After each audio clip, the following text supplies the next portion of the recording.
O falseamento é quando você finge uma satisfação quando de fato ela não existe.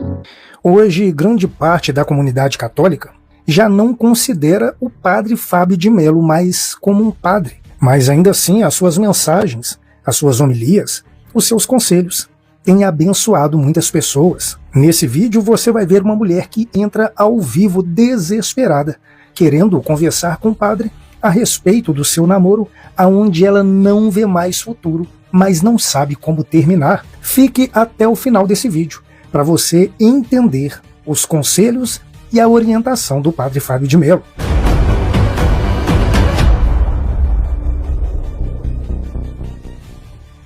Padre Fábio, eu estou precisando muito de umas palavras de ajuda, pois eu estou precisando me animar.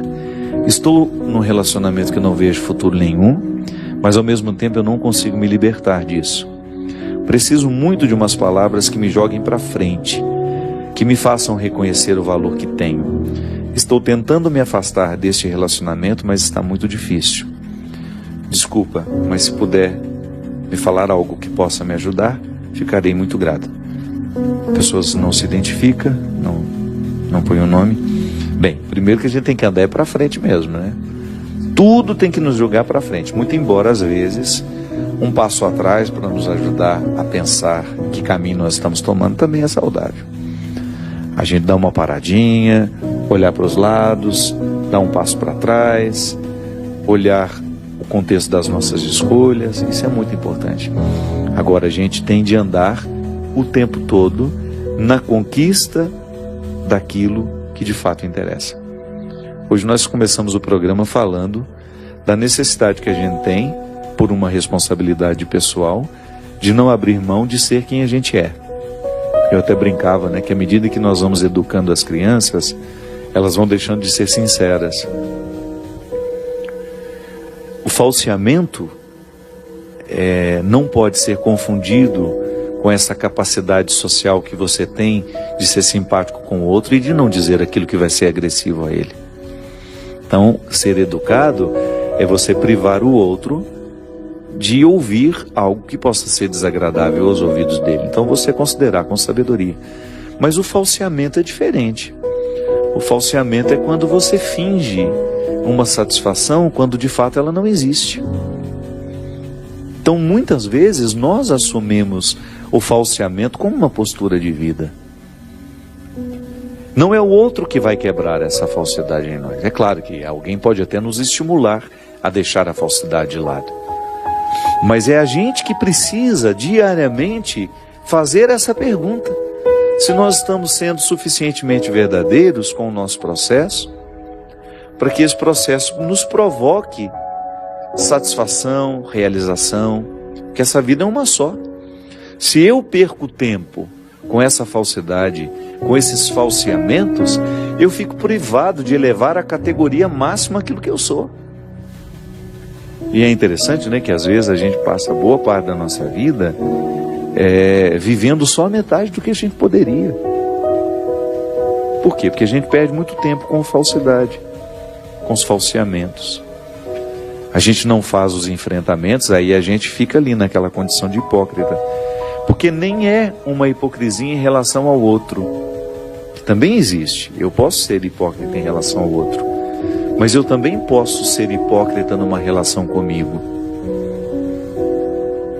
Quando eu minto, por exemplo, para mim mesmo, nós falamos ali agora mesmo na reflexão da palavra, muitas vezes eu, numa tentativa de me justificar, eu fico enfrentando falsos conflitos que não correspondem à minha realidade.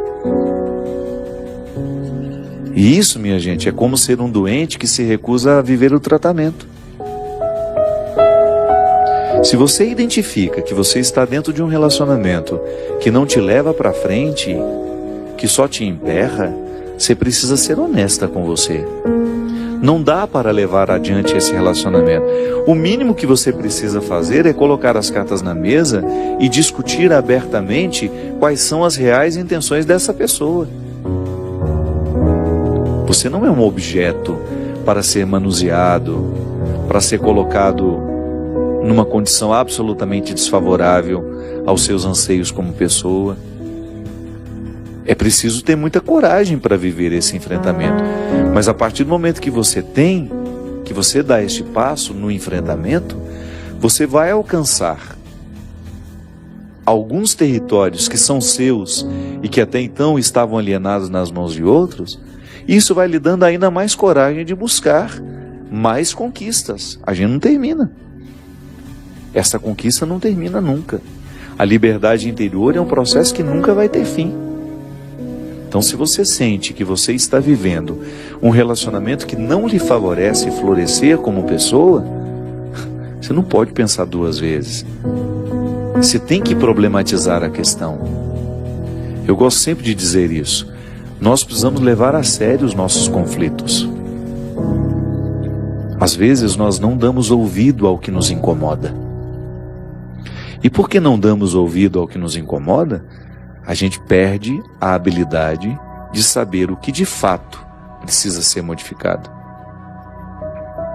É como você se acostumar a um emprego onde você não cresce, onde você não precisa recrutar a sua inteligência, você fica repetindo a mesma coisa, e aí você olha que uma pessoa muito menos preparada que você realizaria aquela função perfeitamente. Está na hora de você ir embora. Está na hora de você buscar um outro lugar para você. Sabe por quê? Senão você vai começar a se nivelar por baixo. E essa fatura chega.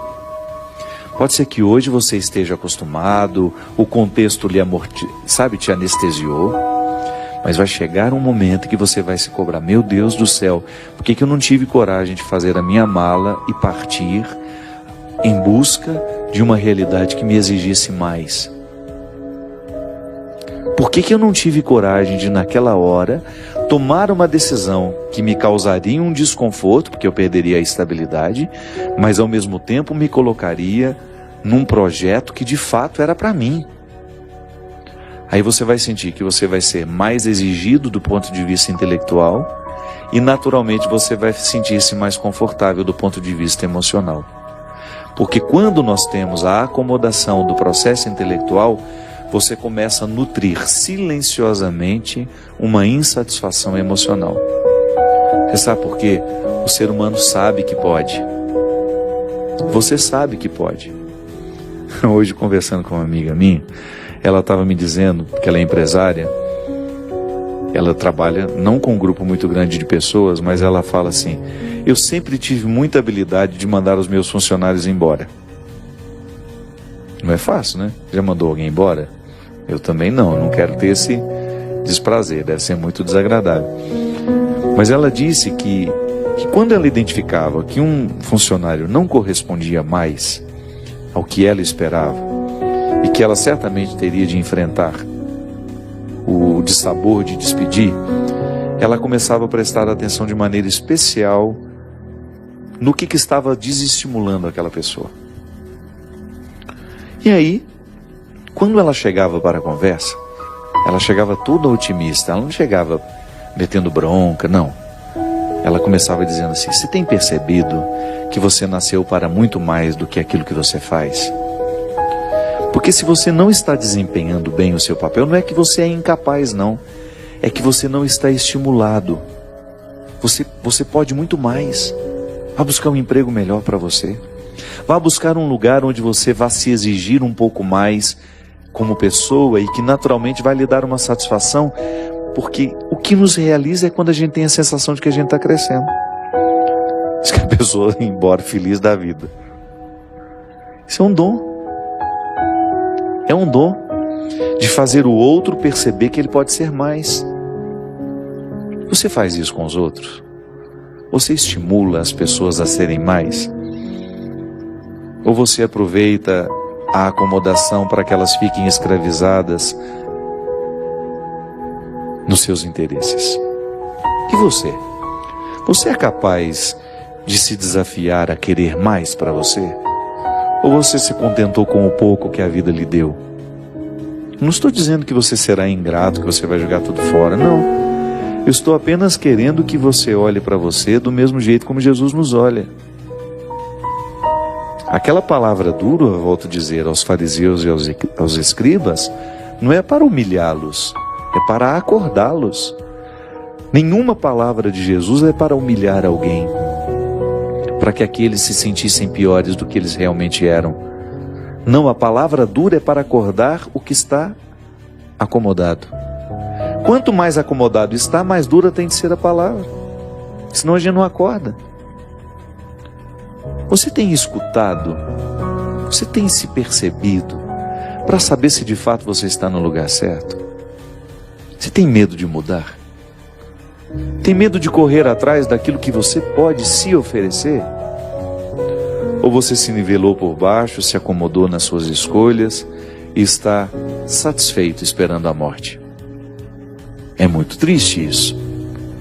Eu preciso diariamente, por mais que eu já tenha conquistado os meus resultados intelectuais, eu preciso me desafiar. Emocionalmente, eu ainda não alcancei o equilíbrio que eu quero. Quero viver cada vez mais dono das minhas emoções. Não quero ser escravo dos meus sentimentos, das minhas iras, dos meus ódios, não. O processo de Deus para mim, o convite de Jesus para mim, é superar tudo aquilo que para mim é um contexto de hipocrisias. Eu quero ouvir essa palavra aqui e em nenhum momento pensar que Jesus está querendo me humilhar em público. Jesus está querendo me acordar. Quanto mais dura é a palavra de Deus para nós, maior é o seu amor. Porque aquele que ama exige até a última gota, para que aquele que é amado chegue ao melhor de si mesmo. É isso que eu lhe desejo. Que Deus lhe desafie, que Deus lhe incomode, que Deus lhe grite essa palavra dura, para que você saia de todas as realidades, para que você rompa com todas as realidades que estão lhe aprisionando. Derrame sobre a sua vida, sobre o seu coração, a bênção e a proteção do céu, do Deus Todo-Poderoso, Pai, Filho e Espírito Santo. Amém.